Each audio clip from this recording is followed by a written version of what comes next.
My first year at the hospital, and when we were dating, we barely saw each other. One of the worst experiences ever? Or like, was it just like, suck it up and move on? What are some things you wish you would have known prior to going into x-ray school? I felt like my first 2 years of working as an x-ray tech was kind of taken away from me. I think for you, it just shows that like you were in complete survival mode. I just didn't have a choice. Like who am I to think that I can be a lawyer or a doctor? I didn't have big dreams. So I was like, this is impossible for my family. All right, welcome back to another. Welcome back. Today, we wanted to discuss kind of like career opportunities, or I guess what led us to where we are today.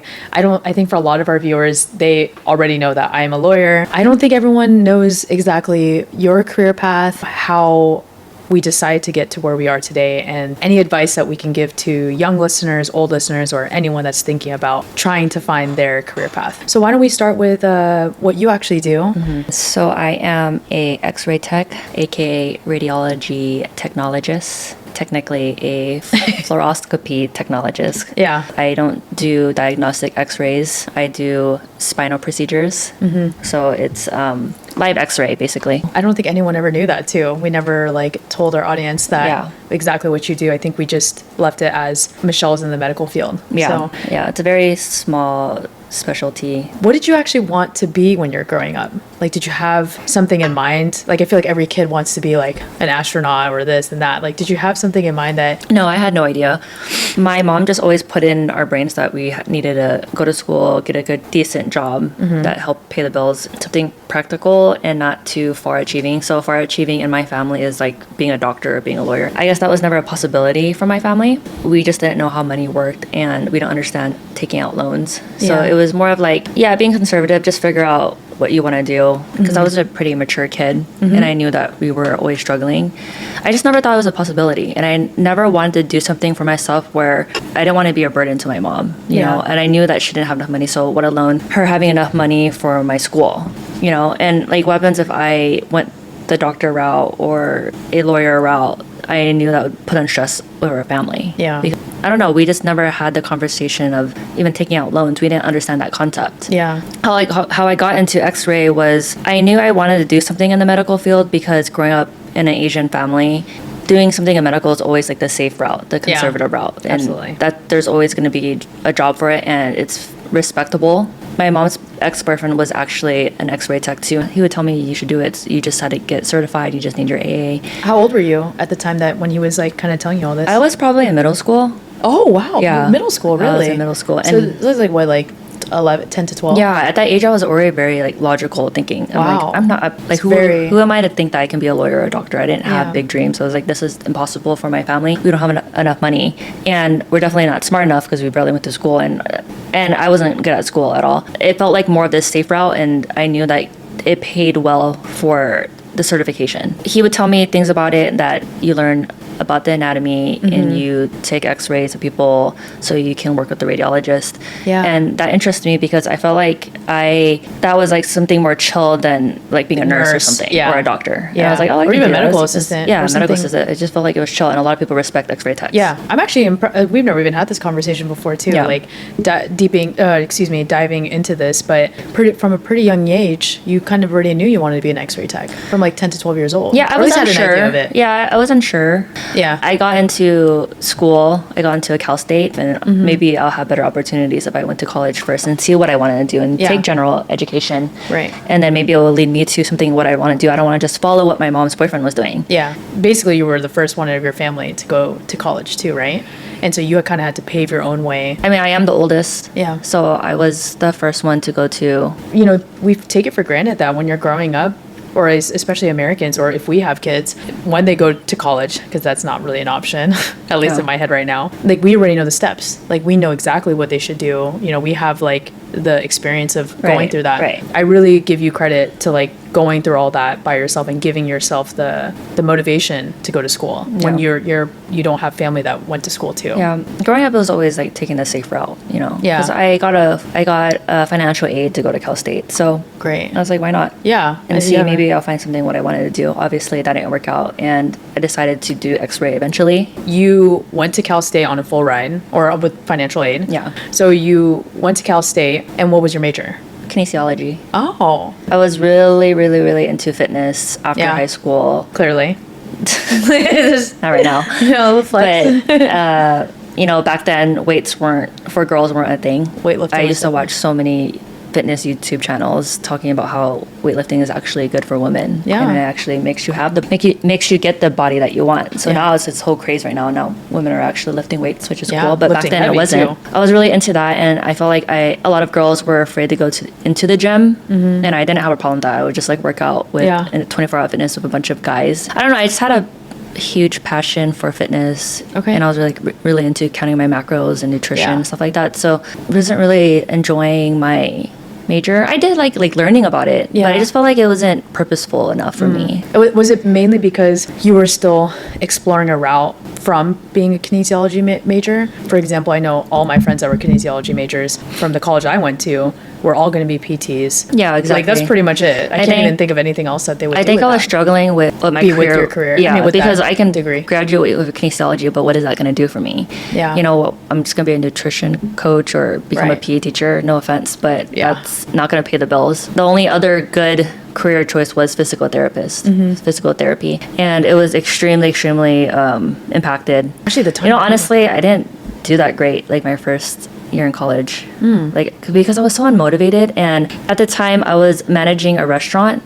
So I was actually a manager, and I was making good money, and it's hard to focus on school when you don't know what your career is going to turn out to. My family was more of like working really hard, not going to school. So that's all I knew, and like, what's the point of going to school? Or I didn't take it seriously, so I was kind of lost there. But then I decided to actually drop out of school and pursue x-ray school, because I knew that I would get certified right away. I knew that I would get certified, and I knew it would guarantee a job. Little did I know that the prereqs were, I don't know, like 10 classes, but they were super hard to get into at the time. Like, really impacted. Didn't realize. I just made like a super sudden and stupid decision to just drop out and pursue that. You dropped out of university, and so you can pursue going into x-ray school. Yeah, so I took a long journey of taking 1 or 2 classes every semester, because those were the only classes I could take. So it took forever just to apply for the program. Wow. And then so it really sucked. I just felt discouraged because my friends they went to school with me too, and they were like on the verge of graduating, and I was still trying to figure out like what I should do. And it took me forever to do all the prereqs. So I only finished my prereqs, and I was like, okay, cool, I'm gonna apply for the program. I had pretty good grades. Like I made sure I got like A's and B's in my prereqs. I applied and I didn't get in the first time. So I was super devastated. I remember I got the letter, and I was with my mom, and I started crying. And she was upset. She was really sad because she never sees me cry. To this day, would you say that was like one of the worst experiences ever? Or like, was it just like, suck it up and move on?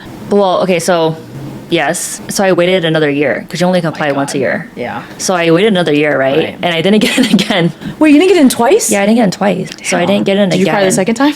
No, I didn't. Because I was just like, this wasn't meant to be. Yeah. So I didn't get in. I mean, I went back to the university, and I was like, I'll just go finish my bachelor's. Yeah. And literally the third year of me applying, I was like, I'm just going to apply and see what happens. I'm already while going you're to school. at school. Yeah, I'm already at school. And I have like 8 units left to get my bachelor's. Yeah. And then... How old were you at this time? Like 27. Actually, I was 26. 26. Yeah. So yeah, 8 units left and getting my bachelor's, and I get the letter by third time, and I freaking get in. Like, of course. Oh my God. That is, third time's a charm, right? Yeah. It just shows you how crazy the medical field, the competition was back then. Because I don't even think it's like that right now, huh?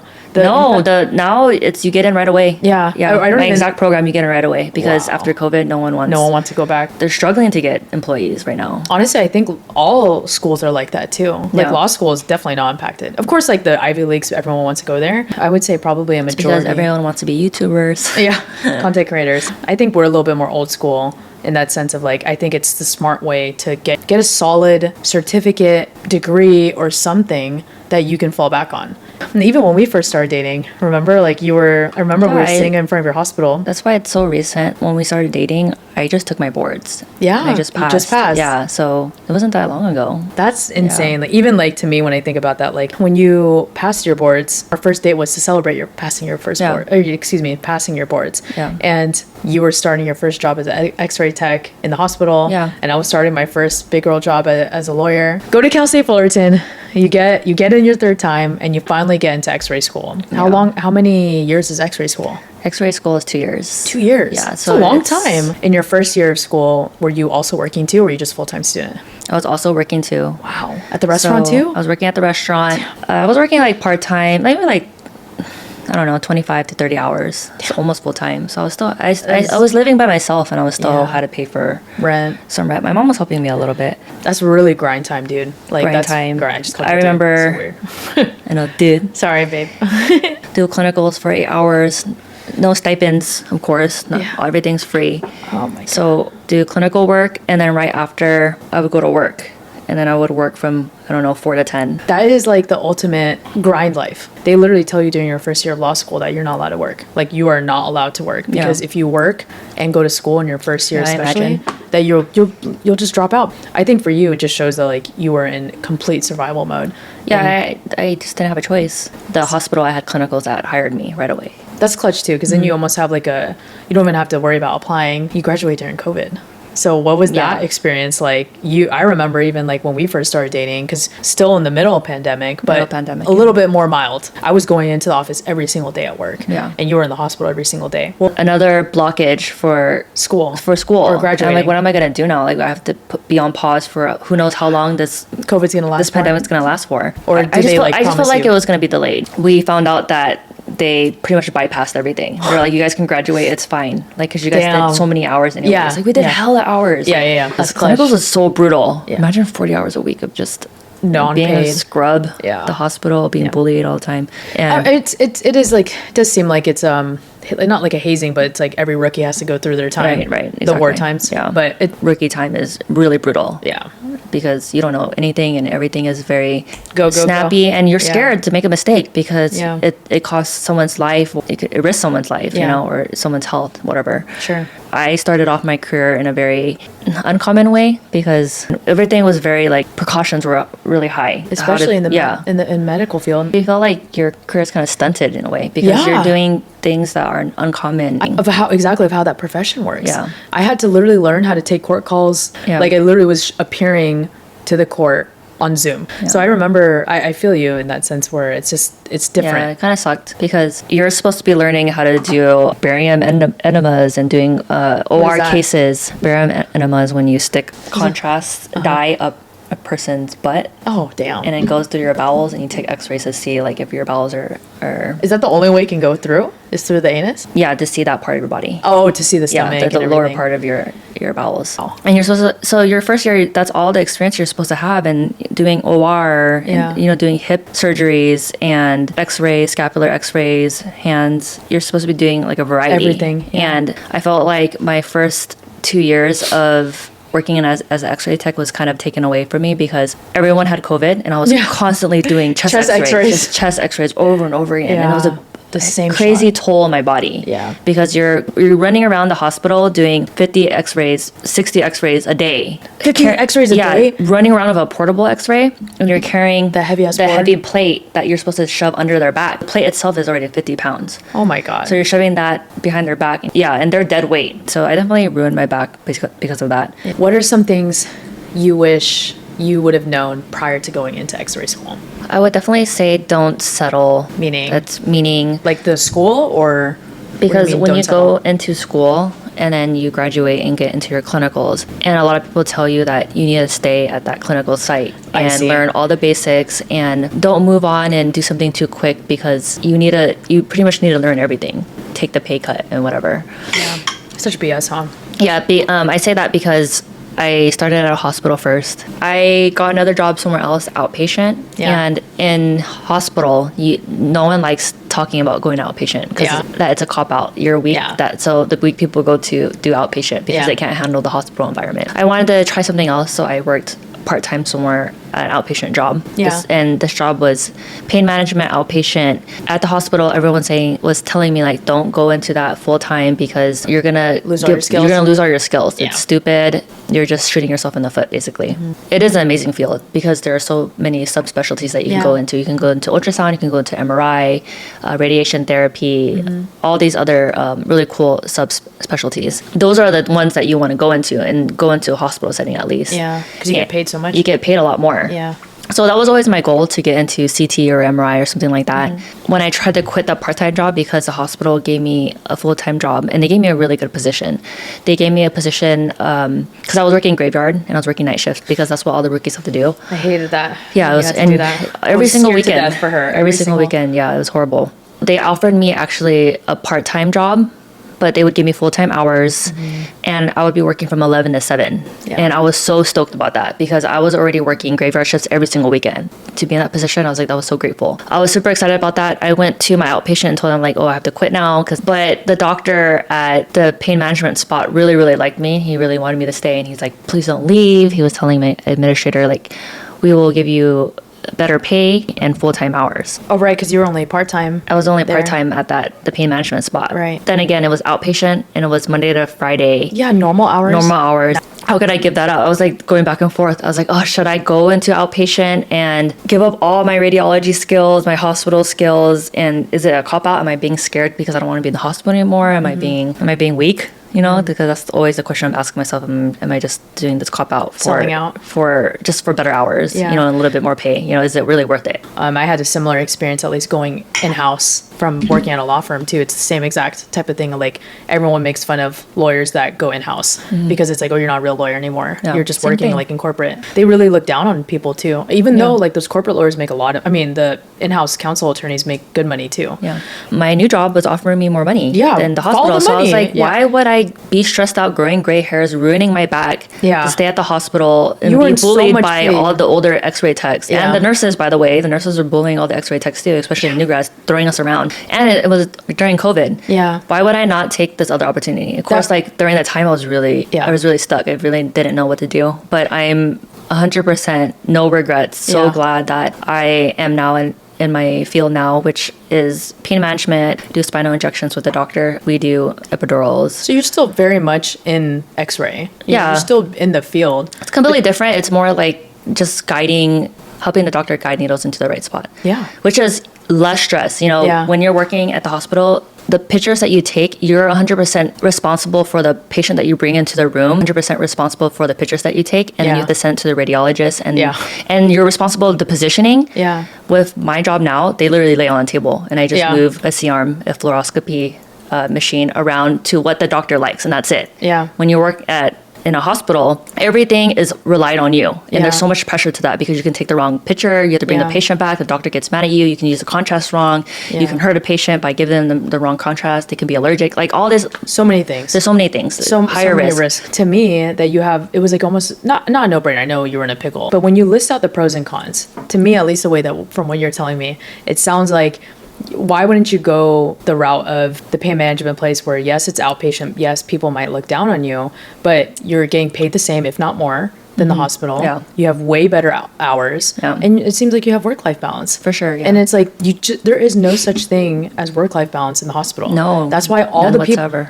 that's why all of my friends I know that are nurses, doctors, whatever, like, especially when they're rookie, like in their first couple of years or residency, dude, those guys are working like 72-hour shifts. Yeah, even What in the hell? my first year at the hospital, and when we were dating, we barely saw each other. Yeah, I know. I remember We I had was like opposite hours. I was opposite working like hours. crazy. I was working 2 jobs. working on the weekend. Working on the weekends. We never had weekends together. We had no date nights. Yeah, it like, sucked. Imagine like we would never be able to do this YouTube channel. Yeah. I completely agree with you too that I think it was a blessing in disguise. And I'm so proud of you to take that leap of faith. Not only does that show that you're gutsy and that you can do it, but like you followed through, you know, and like and you went through hard. Like Yeah. you decided to do it and you're like, hey, I'm gonna make the best out of the situation, and like every hour that we get, we're gonna like make a better life. Right. Better question, where do you see yourself in 5 years in this career? Do you see yourself in, out? And just be honest, you know, like it's not a definitive thing. It's just like you're just thinking. You know, you're just, honestly, I don't know. I don't Yeah. know. But all I know right now is I do really love my job. I love the person I work for. I love my coworkers. I feel like it's easy and it's manageable to have work-life balance and do other things on the side, like our Yeah. YouTube channel. So that's why I love it the most.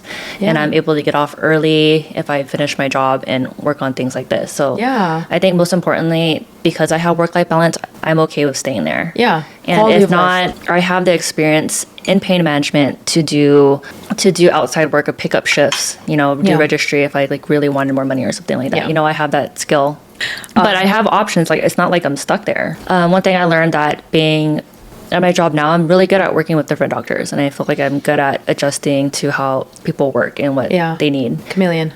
Yeah, chameleon. But yeah, I'm happy where I'm at. Yeah, super proud of you. Really, it's a tough. You had a tough route, and you and I are in the same space of we're trying to make our own money. Yeah, we're not trying to. Yeah, I know. I'm chilling too. Like, we're finding other ways to make money. Yeah. If we didn't branch ourselves out to these positions, to more chill positions, then we would never have time for working on our side hustles. It's not like we just blow our money off on the weekend and just enjoy, have a good time, all this stuff. Like, we work so hard after hours. So having the mental capacity to switch off the work brain to this is like really cool. Yeah. And doing it with each other. Yeah. So yeah, if you guys have any other questions about what Michelle does, like, feel free to drop a comment below, and she'll answer them. But I think this was a really cool way to get to know you and your field a little bit more, and have the audience kind of get a glimpse. For the people in the comments who keep asking, Yeah. I'm not a Filipino nurse. She is not. Yeah.